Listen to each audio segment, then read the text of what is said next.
Hey everyone, and welcome to This Explainer. Today we're looking at a super tiny slice of history.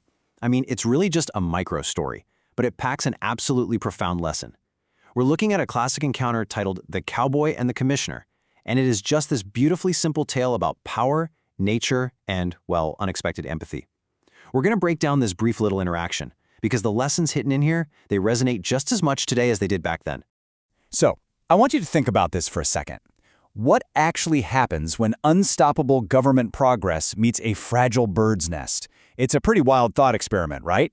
On one side, you've got the heavy, unstoppable machinery of the state. We're talking new roads, infrastructure, development, literally the physical manifestation of the future. And on the other side, you have the absolute most delicate representation of nature you can possibly imagine. Today, we're going to explore a real, historical moment where these two wildly different worlds collided head-on, and we'll see exactly who blinked first. Okay, let's dive into this by figuring out exactly who we're dealing with. We're talking about T.N. Seshan, or Tirunalai Narayana Iyer Seshan. He was a truly legendary Indian Administrative Service officer, and you might actually know him best as the famously strict and incredibly powerful Chief Election Commissioner of India back in the 1990s. When we talk about an IAS officer in India, especially a towering figure like Seshan, we are talking about immense, unquestionable authority.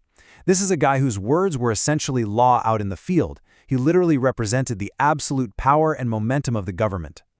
Now, this particular event didn't actually happen when he was at the absolute peak of his fame.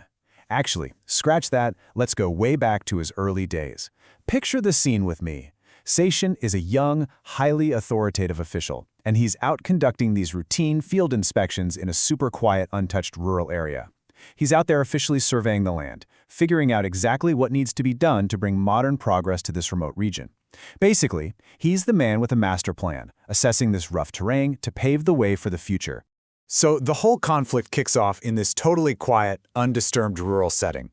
The government has this grand plan for a brand new road to be built right through it. Progress is coming, and it's coming fast. But boom, there's an immediate roadblock.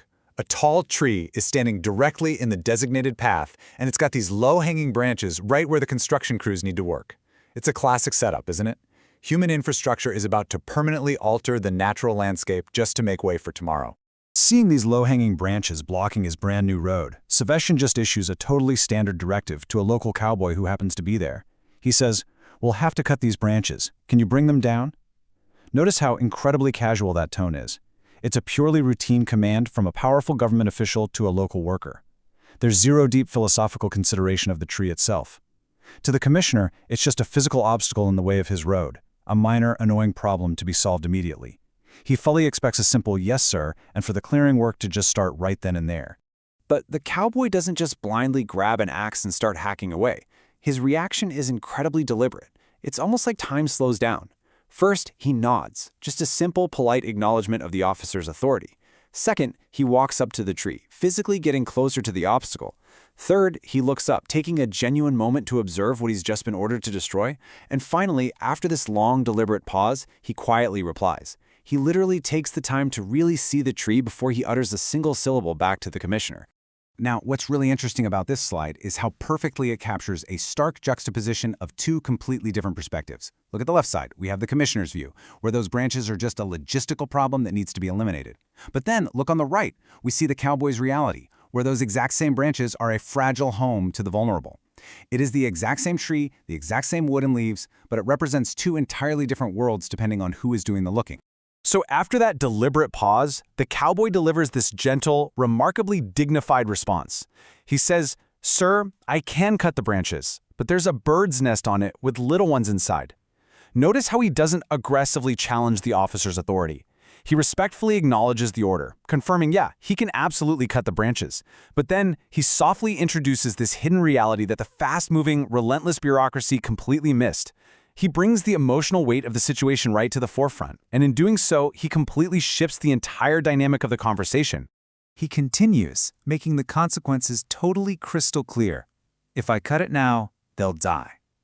Suddenly, you guys, this is no longer just about clearing some unwanted wood for a stretch of asphalt. The cowboy takes a totally routine government task and elevates it to literal life-or-death stakes. He forces the massive machinery of progress to just hit the brakes, pause, and look the fragile reality of nature directly in the eye. Having established those heavy stakes, he offers up a perfect resolution. I can do it after they fly away. Just look at the depth of his wisdom here. He isn't saying no to the road. He isn't fundamentally standing in the way of human progress or trying to rebel against the government. He is beautifully, simply proposing mindful patience. He's just asking the powerful force of the state to wait a little while, for nature to safely take its course. It is such a profound, deeply empathetic thought, delivered in the simplest, most unassuming way possible. Which brings us to a final, lingering thought for us all today. How do we balance the relentless march of progress with quiet empathy for the vulnerable? It's a question that goes way, way beyond a dirt road in 1990s India. Think about our incredibly fast-paced world today. We are always rushing, always trying to clear the next obstacle out of our path, but do we actually take the time to look up? Do we check for the nests before we cut the branch? I really hope this cowboy's quiet wisdom leaves you thinking deeply about the little ones hidden in the branches of your own life. Thanks so much for joining me for this explainer, and I'll catch you next time.